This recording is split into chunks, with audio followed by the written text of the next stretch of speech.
the spring? You guys have a lot of players coming back, got some new faces coming. I guess what are you looking for from the group collectively on offense this spring? Just to gain knowledge and keep going, taking steps forward. Nothing too special. We just got to get a lot better, a lot more detailed, and had a good, condition. Everybody gets stronger, faster, bigger, and learn how to fight through adversity. But at the end of the day, we got to go out there and execute. And we got to execute consistency. We got to get it done. So, just excited to go to work. Coach, you got depth. You got the whole team has some depth. We're building depth. You're building. And so this spring, I feel like y'all could probably get after it pretty good, offense versus defense, and challenge them some. Oh, yeah. I mean, that was similar to the spring kind of last year, too. I mean, we always going to find a way to develop the O-line, D-line. I mean, whether it be, the half-line drills, the inside drills, you can really kind of, get that physicality, establish that mindset. But also you got to come out of the spring with the understanding of, when the player walks out of spring, they should know what to do. We had to execute it with high confidence. Might not be as detailed because you are kind of doing those physical deals, but we got to find a way to find the details and development and the understanding of what we want to do on offense. Where do you think, how far has the O-line in particular come from a depth standpoint? We're building naturally. This is my fourth year, being here, so we should have some more bodies in. We should be getting guys that can kind of give them more high competition and keep developing. We got guys like Darius coming back, Maurice coming back, Rob Scott coming back, Early, Sapp, all that big high school class we signed with Kanaya, Julian, Dalton Richardson. So we got a lot of guys that have been in the program for going on 2 to 3 to 4+ years. And then you add some competition with a couple of older experienced guys coming in. So I think I'm just excited to see those young guys say, all right, I don't want to be on scout team anymore. So what am I going to do to make sure I'm on point? Coach, what are the things that you all did well last year, and what are the things that you continue to work on this spring? But what are some of the things that you'd like to see improvement on for the spring? I always target things that we're going to work on basically overall as an offense. Number first is alignment. We got to make sure our alignment's on point, where the ball's on the hash, balls off the hash, things like that. As far as my position, the thing we got to talk about is the big thing when we watch film was getting off the ball at cadence, anticipating the cadence and things like that. Too many times we're watching film where we're coming off at the same time as the D-line, which causes problems in protection. So that's a big thing we're going to emphasize. And then just overall physicality and hand placement, just more detailed coaching things. Now, broadly, we better walk out of here and know what our answers are versus pressure. We better know, all those older guys that have been in for a while, they better get into the fine-tuned details of this offense. What's the next step? Jordan's been so good, the last few years and getting better year over year. What's next for him in his development? No. Number one, to build more continuity. We got some new guys that's going to be throwing to. We got a lot of older guys, but we got some young guys that's coming along too. So building that continuity, and he already pretty much taken full control of the offense. So now coming up with the answers where he never has to look to the sideline again. So I think he's still continuing that process, continue to develop, and all the new stuff we're putting in. Doing our off-season studies, whether it be NFL, other teams that had success. Go back through red zone studies and short yardage studies and things like that we have to improve on the offense. And I think him having that understanding and getting us in the best plays would be elite. And then at quarterback, there's 3 other guys with varying levels of experience. what are you looking for from those guys kind of battling out for reps and whatnot in the spring? Yeah, we do got a healthy, with Brock and AJ and Tate. That's going to be very fun to watch. The good thing about it is I know Tate has been here for a while. AJ knows the offense well. Brock's come in, had a really good offseason, so I'm interested to see him jump into the offense. But that's going to be some high level competition with guys that pretty much have a good grasp on the offense. How did last year make you a better coach in this role? Well, I think more of building depth within the group. I've always had to cross-train guys, but even in the last play of the season, we had to put a guard at tackle. We had to put Zane Herron in the game. We lost quite a bit of guys. So I think I'm most likely trying to more improve myself, as it doesn't matter the situation, the scenario. I got guys deep in the roster that can play all 5 positions. All right. You put your offensive coordinator hat on and tell us about your offense coming in for the spring. Well, we have an identity. We know where we want to be. We know how we want to attack. Now it's just catching up where we have way more people that know how to go in there and execute what we're trying to do. And not just learn the base play of the offense, but the answers and the adjustments and the checks and the communications to take it to the next level where we're never caught with our pants down or in a bad play. It's something that we didn't want to do because of the level of understanding. So I'm really want to push that level of understanding for the answers and the concepts and the kind of the one-offs that happen throughout the game.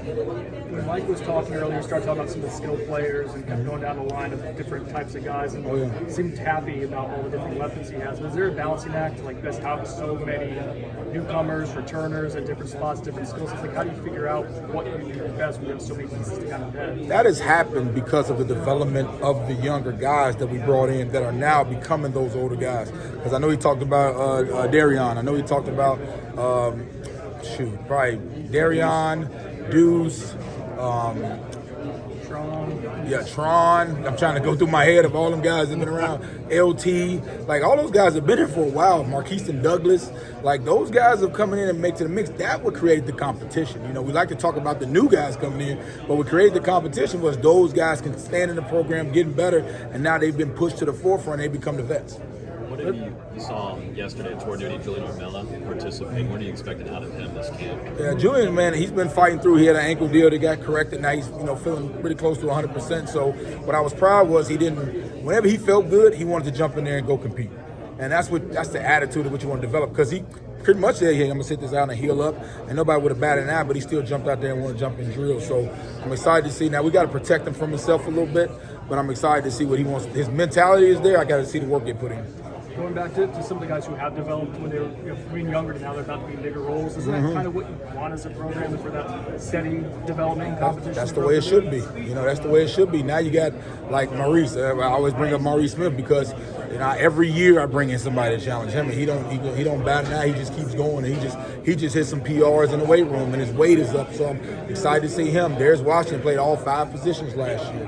Things like that. He talked about Tate, and we've named all those guys, but that's what created the depth.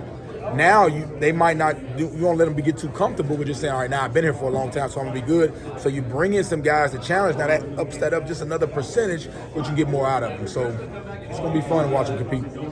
Is there something that like those guys like Darius, Maurice, like they've had their struggles too to get to this point now? Is there something valuable to having to go through bads to enjoy where you're at now? Well, yeah, but it just speaks to more of, hey, I wasn't strong enough. Hey, I didn't understand the one-offs of the off. I didn't know if that guy crossed face with how I was supposed to react. I might have got thrown out there too early. I had shoulder surgery when I first got it. All those things are life lessons, and also, you don't want to get that feeling no more. What happens on that field when you didn't take care of business and didn't pour into everything you had, and you have that regret. So erasing those regrets help prepare preparation in the offseason. Who are some of the young offensive linemen I want to be particularly mindful of this spring? Oh yeah, Jalen Early, Julian Armella, Quayshawn Sapp, Dalton Richardson. Them 4 guys are really pushing to kind of break some noise in there, and really got a chance to kind of jump and try to break into that starting 5. So it'll be interesting to see with the older guys and the younger guy mix, how that kind of, how that shakes out. But those guys are doing a good job. And another guy is Kanaya Charlton, looking good. I watched him move the other day. I mean, it's going to be interesting to see who goes from just not a guy that's just learning what to do to learning the totality of what we're trying to do on offense to understand the flashes and the reactions.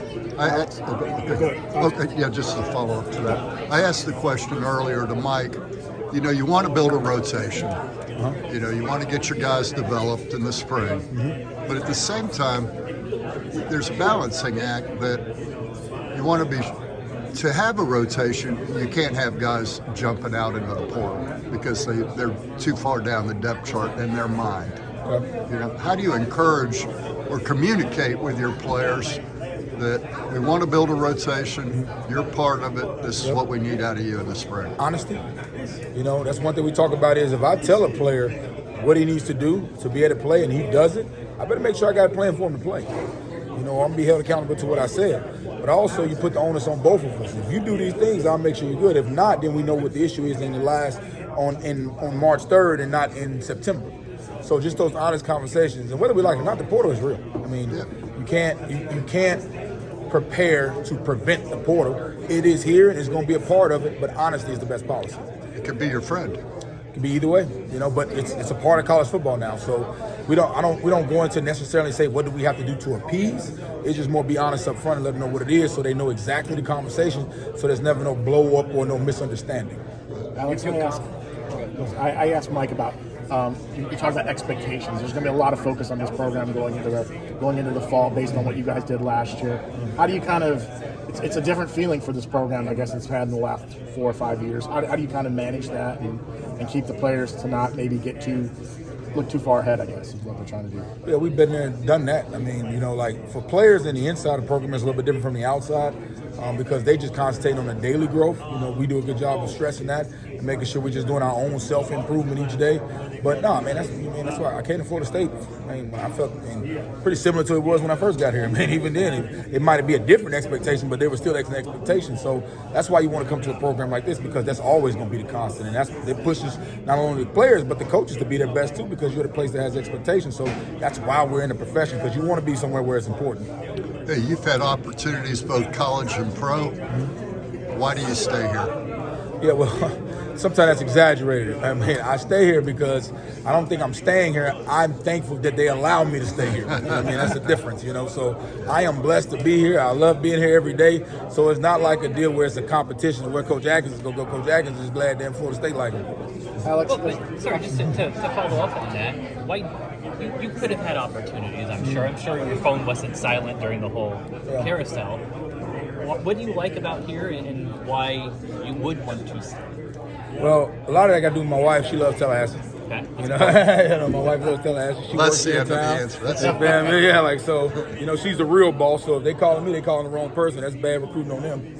And number two is I'm at Florida State. I don't know why that's kind of overlooked. One of the premier college football programs in the country has made a lot of noise. So it's hard to compete with this program when it's rolling. Alex, there's a lot along those lines.